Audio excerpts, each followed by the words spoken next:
So after installation of your bees,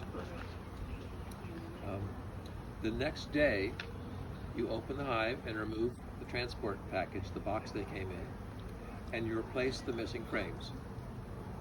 2 days after that, you open the hive to remove the queen's cage and the rubber band that holds it in place, and make sure that she's been released. If she's still in the queen's cage, if there's still candy in the little candy plug, she's still in the queen's cage, you can release her into the hive.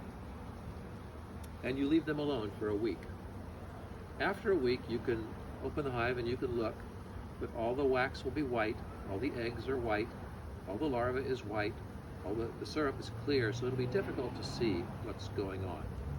But you should be able to see, if you look hard, some larvae are in royal jelly in the bottom of some of the cells. After 14 days, at the end of the second week, you can open the hive and you'll be able to see everything. It'll be much clearer. There'll be more comb, there'll be larvae, there'll be pollen in the cells. You'll see different colors of pollen in the cells.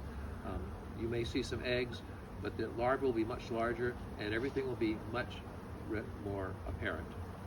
Okay? You want to see a tight brood pattern in the center of the frames, and in the center of the frames, the cells may even start to be capped.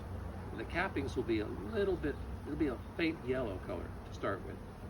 As they get older, the cappings will get a little darker and darker.